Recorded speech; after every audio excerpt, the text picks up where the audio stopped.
We have already done an episode about the lead up to Christmas, known as Advent. We have done an episode about the lead up to Easter Sunday, known as Great Lent. Now, we are looking at the period immediately following Easter Sunday, from Easter through till Pentecost.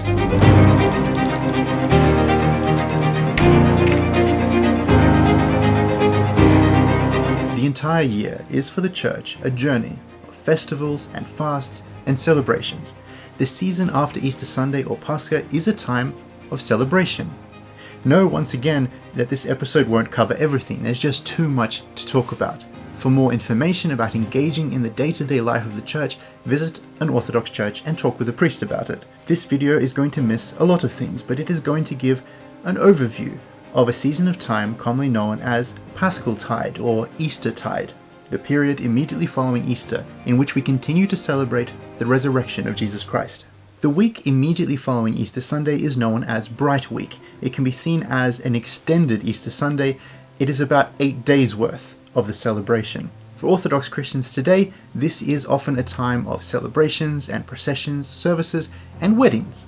The first Sunday after Easter Sunday is Thomas Sunday. This is a Sunday that has been placed there especially by the Church because it is a Sunday in which we remember a story of doubt. The Church is here reminding us that Christ can heal our doubts if we take them to Him, and with Christ's help we can overcome them, and that doubt is not something we should be afraid of. The very next Sunday is Sunday of the Myrrh-bearing Women. Here we remember the courage of the women that went to Christ's tomb on the day of His resurrection, and the excitement that they felt when they learnt of His resurrection, and that they went all around the world telling people of that joy, and this reminds us to do the same.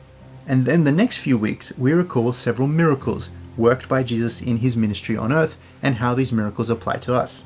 So the third Sunday after Pascha is the healing of the paralytic. Here we remember Jesus telling a man to take up his bed and walk, and we remember that we too are paralyzed in sin and that we are healed by Christ and asked to take up our beds and walk. The Wednesday immediately after this Sunday is called the Feast of Mid-Pentecost. We are now halfway between Easter Sunday and Pentecost, which we'll get to shortly, and on this day we remember Christ the teacher in a story of Him teaching at the temple. On the fourth Sunday we remember the story of Jesus and the Samaritan woman at the well, and we remember that we too want to drink this living water that He promises her. This is also a good day to remember Saint Fotini, a well-respected missionary and member of the early Christian Church. The next Sunday we remember Christ healing a blind man, and we too want healing from our own spiritual blindness and a welcoming in of Christ's light. 3 days after that is the leave-taking of Pascha. This is the last day of Easter, as it were. Up until this point, the entire Church has been singing hymns of resurrection. When two Christians have been meeting each other, they have been giving each other the Paschal greeting. One person will say Christ is risen, and the other will respond, He is risen indeed. Today is the last day that we do this. It brings a close to the Easter or Paschal season. The next day is exactly 40 days after Easter Sunday or Pascha. It is Ascension Day. Here we remember Jesus ascending into heaven, and we remember the words of the Great Commission to go forth into all the world and preach the gospel. And we are still not done. The very next Sunday after that is the Sunday of the First Ecumenical Council. Here we remember the early Church Fathers gathering together to fight the heresy of Arianism and establishing the Nicene Creed, a small statement of truth that defines Christian theology. The next Sunday is the Sunday of Holy Pentecost. It is one of the biggest celebrations of the Church. It is the day where we remember the coming of the Holy Spirit and the formation of the Christian Church.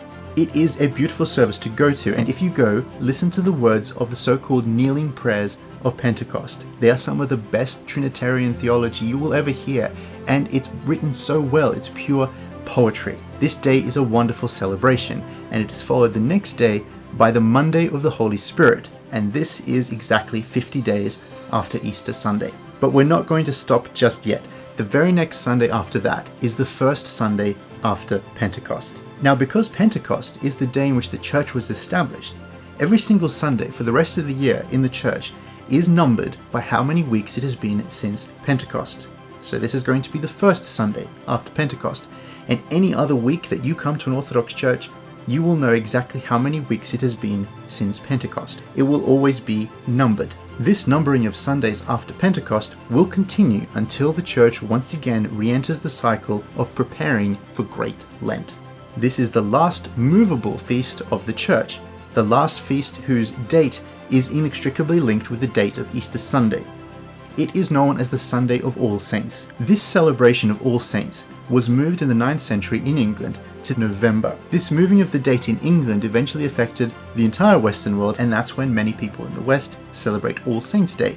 In the Orthodox Church, we still keep it here, the week after Pentecost. We commemorate all the saints that we know and love, and remember the fact that there are many saints whose names we do not know but are known to God, and we remember the calling from God for all of us to be saints. So as you can see, in the church, we have far more than just Christmas and Easter Sunday. There is more than Advent and Great Lent. Our entire year is dedicated to God, with many things to celebrate and many reasons to remember Christ. With celebrations and commemorations to fill our calendars, we can be reminded daily, if we so wish, to see and thank God for the beautiful things He has done in the world, in the church, and in our lives. Thank you very much for watching. This video, along with the video on Advent and Great Lent, kind of make up a basis for understanding the church year, but as I said at the beginning, there is a lot more to learn about the annual cycle of the church, and please visit an Orthodox church to find out more. If you're interested in the tea we are drinking, it is Sencha green tea. And I would like to take the opportunity that I don't often take to remind you that if you would like to support the work of this channel and the work that Patristix does, or if you even want to buy a mug, there is a link in the description where you can do that, and we would really appreciate your support as we keep making these videos. Thank you.